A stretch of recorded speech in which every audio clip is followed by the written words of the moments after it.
አንድ ሰው ወይንም ደግሞ የትዳር አጋራችሁ ሊሆን ይችላል፣ የፍቅር አጋራችሁን በቀላሉ እየዋሸ እንደሆነ ማወቅ እንደምትችሉ ታውቃላችሁ። እንዴት ታውቃላችሁ መሰላችሁ?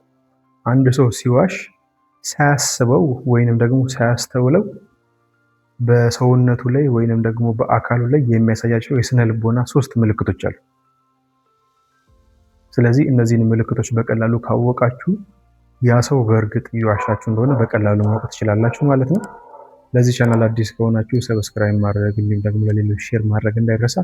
ቀን በቀን ጥሩ አስተማሪ የሚባሉ ቪዲዮዎችን ስለ ፍቅር፣ ስለ ሪሌሽንሺፕ፣ ስለ ትዳር እንዲሁም ደግሞ ራስን ስለመቀየር፣ ራስን ስለመገንባት ጥሩ ጥሩ ሀሳቦችን ስለምናነሳበት ሰብስክራይብ ማድረግ ለሌሎች ሼር ማድረግ እንዳይረሳ። ስለዚህ አንድ ሰው እየዋሸን እንደሆነ በቀላሉ ከምናውቅባቸው የመጀመሪያው ምልክቶች መካከል አላስፈላጊ ዝርዝሮችን ማብዛት ወይንም ደግሞ መናገር ነው። ስለጠየቃችሁት ጉዳይ ሊሆን ይችላል ወይንም ደግሞ እየነገራችሁ ስላለው ነገር እየዋሸ ከሆነ አላስፈላጊ ዝርዝሮችን፣ ማብራሪያዎችን ያበዛል። አላስፈላጊ የሆኑ ነገሮችን ማለት ነው። ስለዚህ በቀላሉ አላስፈላጊ ዝርዝሮችን የሚያበዛ ከሆነ የሚዘባር ከሆነ እዛ ሀሳብ ላይ ዋሽቷል ማለት ነው ያ ሰውዬ። ስለዚህ በቀላሉ በዚህ መንገድ ልታውቁበት ትችላላችሁ። ሁለተኛው መንገድ ደግሞ የአይን ግንኙነት መፍራት ወይንም ደግሞ ማብዛት፣ ሁለቱም ሊሆን ይችላል። አንዳንድ ሰዎች ልክ እየዋሿችሁ ከእናንተ ጋር እየተነጋገሩ ሳለ እየዋሹ ስለሆነ የእናንተን አይን ይፈሩታል። ስለዚህ ከእናንተ አይን ይሸሻሉ።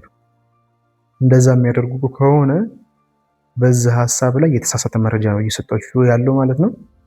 ሁለተኞቹ ደግሞ ያንን ሀሳብ ግድ ለእናንተ ማሳመን ስላለባችሁ ግዴታ ለማሳመን አትኩረው ለማሳመን ግዴታ አይናችሁን አትኩረው ለረጅም ሰዓት ይመለከታሉ። ስለዚህ እነዚህኞቹም ሰዎች ምን ለማድረግ እየሞከሩ ነው? በግድ ያንን ሀሳብ ሊያሳምኗችሁ እየሞከሩ ነው ማለት ነው። ስለዚህ ሁለቱም አይነት ሰዎች ከሆኑ የተሳሳተ መረጃ ወይንም ደግሞ ውሸት እየዋሿችሁ ነው ማለት ነው። ስለዚህ ሁለተኛ በዚህ ማወቅ ትችላላችሁ። ሶስተኛው የምናውቅበት መንገድ ደግሞ የመከላከያ ምላሽ መስጠት ነው።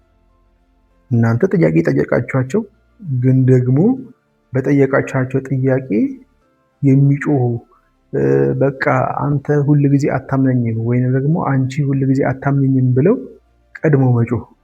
እነሱ ናቸው ጥፋት ያጠፉት፣ እነሱ ናቸው ያሹት፣ ግን የእናንተን ጩኸት ይቀሟችሁና ግዴታ ለማሳመን በውሸት ለማሳመን ተናግሮ ለማሳመን ግዴታ ምን ያደርጋሉ?